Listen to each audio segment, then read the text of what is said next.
This is the Fifth Estate Winning Headlines, your media police post.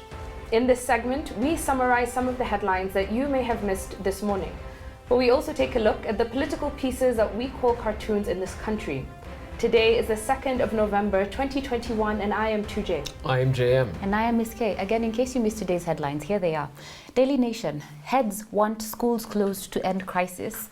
The Standard, is Uhuru losing his grip on power? The Star, Oka strategy leaves Raila in a tight spot. And finally, People Daily, walking a tight rope.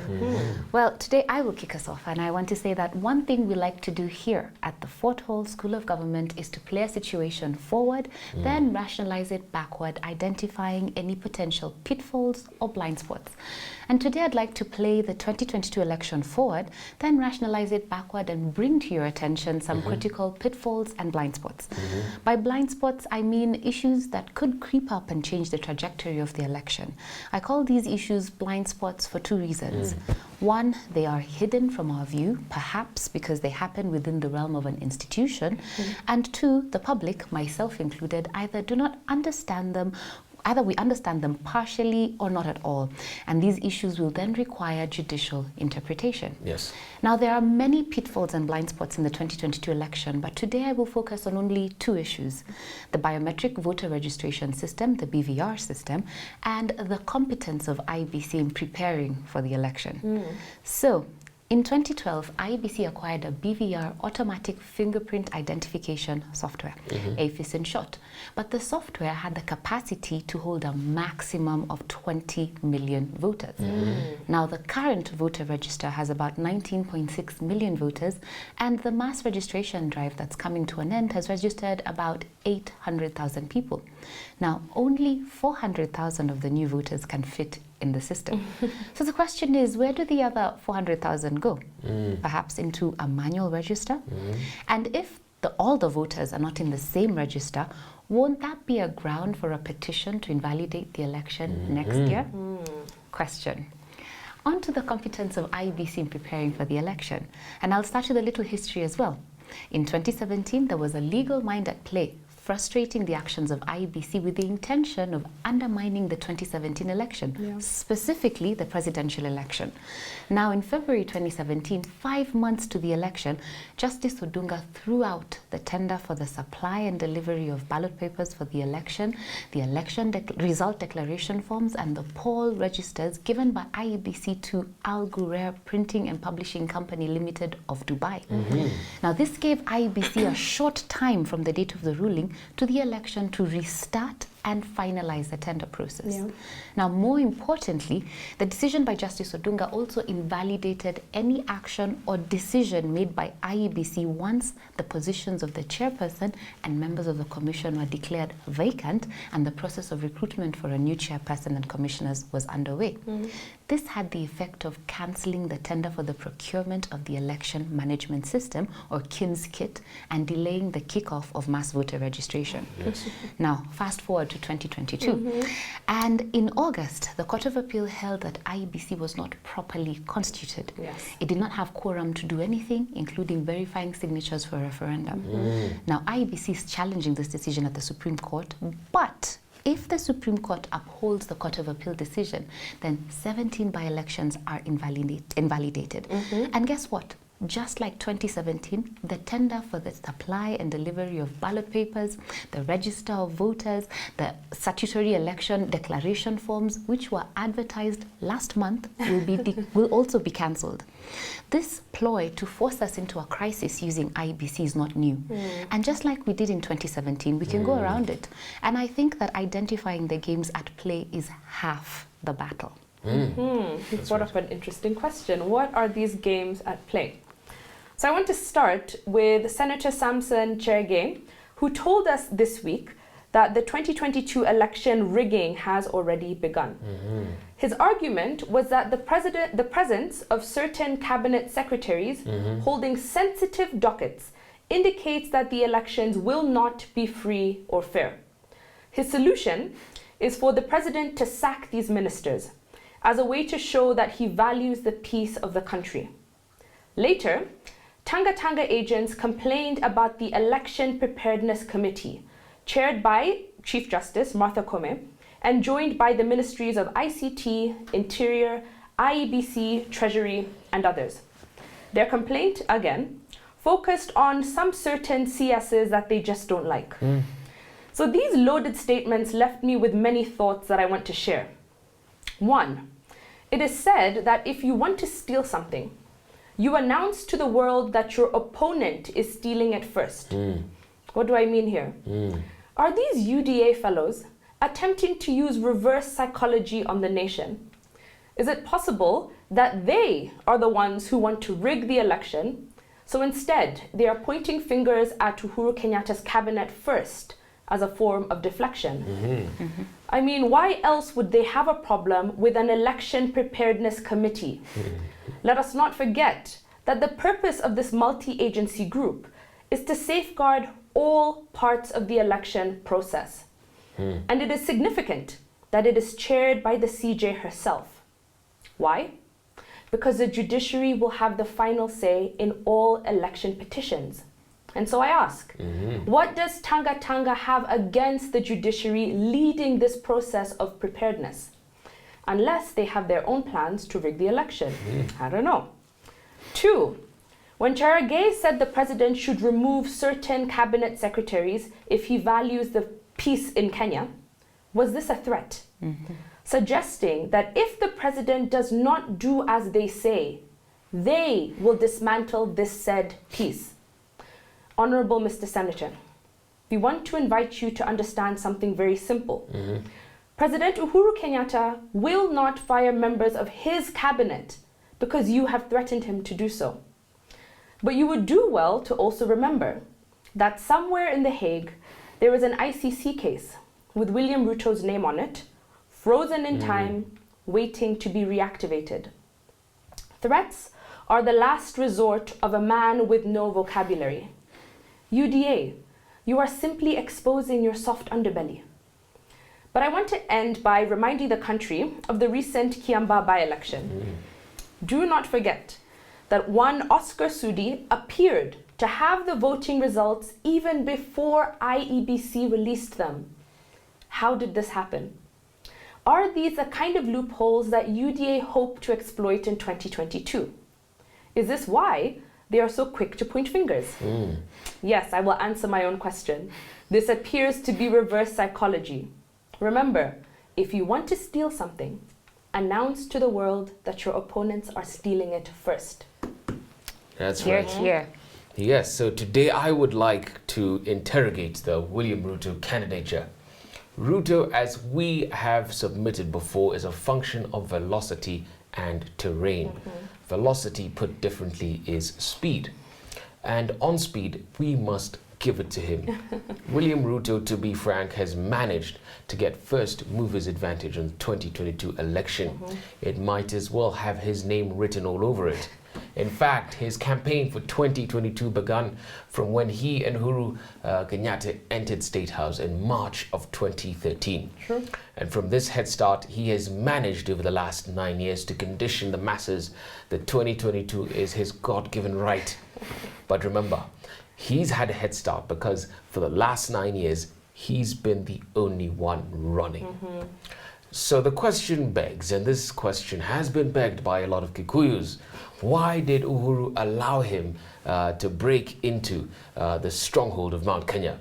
Well, because in Uhuru Kenyatta and Raila Odinga, we are dealing with experienced wartime generals who believe that there's no point attempting to fight a war that you can win through deception. You know, so in the race to the 2022 presidency, Uhuru relinquished the lead to Ruto, waiting for him to fire the first shot, while Ruto has struggled with, launching and marketing his bottoms-up ideology. Raila has been analyzing him calmly, examining and utilizing the positive as well as the negative reactions of the public to his advantage, and we've seen that in Mount Kenya over the last 6 or so weeks. Now onto terrain. Terrain is about the lay of the land. And over the last 9 years, Ruto has made endless forays into all these other opposition territories that he doesn't control. And the game plan appears to be to repeat Uhuru and Moi's 2002 election roadmap in which they took a slice from every part of the country. So going by KANU's 2002 election results in each of the 8 provinces, I think we can project what a William Ruto outcome will look like in 2022. Now, what he's aiming for is, follow me here, 1/5 of Nairobi, 1/3 of the coast, 2/3 of Northeastern, a quarter of Eastern, the whole of Rift Valley, obviously, 1/5 of Western Province, and next to nothing in Nyanza. Obviously, he's not going to get anything there. But you know what, sadly, with this game plan, where does that take him? If we go by the percentages of the 2002 election, which is what he's trying, this is KANU election roadmap, what he's trying to replicate, he'll at best secure a modest 41% of the national vote. And with Raila still polling above that at 44 plus, and as we said last week, that will be buoyed up to 50% plus 1. Then Ruto will have lost the election. So in sum, what am I saying? If you take terrain away from William Ruto, he is finito. Oh yeah. Finished, and I can't wait to Completely see agree. that. So we have a 3-part criteria that we use to judge the headlines for you. We ask ourselves 3 questions. Is the headline topical or speculative, repetitive or groundbreaking, and thoughtful, or just plain lazy? Daily Nation, heads want schools closed to end crisis. The Standard, is Uhuru losing his grip on power? I think we can just toss that Standard headline just for being negative. The Star, Oka's strategy leaves Raila in a tight spot, and People Daily walking a tightrope. I would say, out of respect for, I think the Standard is referring to the Buru Buru girls fire. Yes, the Daily Nation. Yeah, Daily Nation. I think out of respect, we can just park that. We can park Okay. that. And interrogate the Star and the People Daily. Yes, I agree. Yeah, the Star is suggesting that an alliance would deny Raila and Ruto the 50% plus 1 and force us into a runoff. Yes. So I think that the premise is correct. I think they've been borrowing from some of the wisdom on this table. That is true. However, I want to amend the headline because Yes. I think it's incorrect to say that would only affect Raila. It would affect both of them. So we say Alliances are necessary. Raila plus Ruto Yes. in a tight spot. So then do we keep our amended Star headline as our winning No, we headline? toss it anyway. And People Daily? The People Daily is referring to Mudavadi, who's under pressure to drop a bid for the presidency. So they're asking, In should favour he of Raila. listen to the president and follow Raila, or should he go it alone?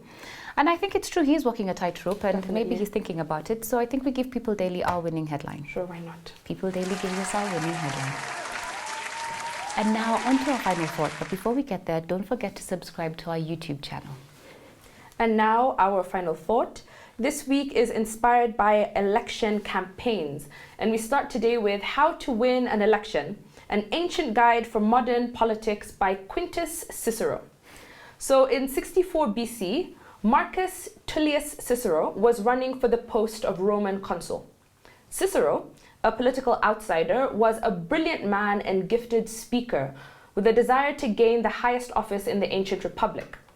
So as the campaign approached, his younger brother, Quintus, wrote to him offering some advice on how to win the election that people say would make Machiavelli quite proud.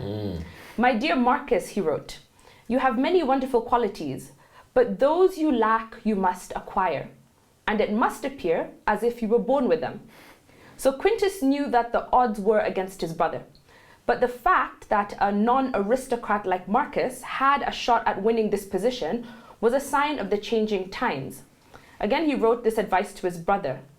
To speak bluntly, since you are seeking the most important position in Rome, and since you have so many potential enemies, you cannot afford to make any mistakes.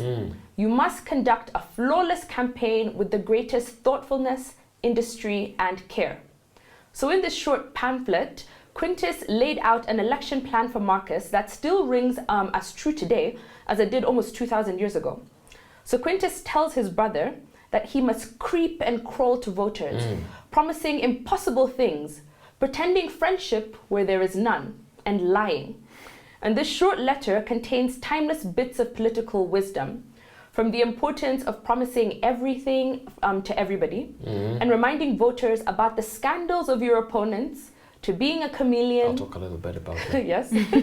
Being a chameleon, putting on a good show for the masses, and constantly surrounding yourself with rabid supporters. And so did it work? Of course it did. He won. But in the decades after Cicero's leadership, Rome descended into civil war and dictatorship. And despite his best efforts to save the republic from itself, he could not. And in December 43 BC, he was hunted down by the men of his enemy, Mark Antony. And reports say that his last words were, "There is nothing proper about what you are doing, soldier, but do try to kill me properly." And with that, he was decapitated. And the Cicero boys and the political machine they had built was sadly destroyed. Oh. Wow. Yeah. Well, according to Quintus Tullius Cicero, running for office is divided into two activities. The first activity is securing the support of friends, and the second is winning over the general public. I'll address myself to the making of political friendships. And according to Quintus, for a political candidate, a friend is anyone who shows you goodwill or seeks out your company. And a politician gains the goodwill of friends through kindness, favors, old connections, being available, and natural charm. So Quintus gives 4 main pieces of advice about political friendship. So 1, do not overlook your family and those closely connected with you. This includes your tribe, your neighbors, your clients, your former slaves, and even your servants. You need their support if you want to win. This is because almost every destructive rumor that goes public begins with family and friends. Does this apply today? Yes. I mean, have you read Peeling Back the Mask by Miguna Miguna? 2, make friends with people who hold great influence in their tribe. Then work to keep them on your side. In short, make coalitions. And every successful election in Kenya has been based on good coalition making. In 2002, Raila and Kibaki were the coalition to beat. In 2013, it was Uhuru and Ruto. And the influential 2022 coalition is still in the making. 3, call in favors that you have handed out in the past. Oh, yes. Remember those people who owe you favors because you defended their interests successfully in the past. Then make it clear to each one of them exactly what you expect from him or her, and let them know that now is the time to make good on what they owe you. And if anyone needs to call in past favors, it is Raila Odinga. He has run for office with everyone from Ruto to Kalonzo to Mudavadi, and he has always defended them. Now everyone needs to pay on their debt and help make him president. I mean, it's only fair. Finally, Quintus advises political candidates to feign friendship where it does not exist and lie to friends when convenient. How Machiavellian. So I'd like to talk about publicity in political messaging. And Cicero advises that as regards the multitudes, the voters, be sure to put on a good show. Dignified, yes, but full of the color and splendor and spectacle that appeals so much to the crowds. By way of theme, he further advises that the most important part of your campaign is to bring hope to people and a feeling of goodwill toward you. Do not make specific pledges, either to the Senate, he says, or to the people. Stick to vague generalities. Tell the Senate that you will maintain its traditional power and privileges. But, you know, as the old saying goes, politics is a thief's game. And so he also advises that it wouldn't hurt to remind your audiences of the scandalous things that your opponents have done, real or imagined. At every given opportunity, he advises. He advises candidates, you must smear your opponents with crimes, sexual scandals, and corruption. Now, someone who did this very effectively in modern times was Richard Milhous Nixon. Nixon, as you know, was a serial crooked campaigner. He always had a bag full of dirty tricks. And one of these tricks is what is today known as a push-pull. Here's how a push-pull works, at least in America. The day before the election, your phone rings and you pick up and hear an automated message saying something like, "Hello, this is John Doe, your proud candidate for president.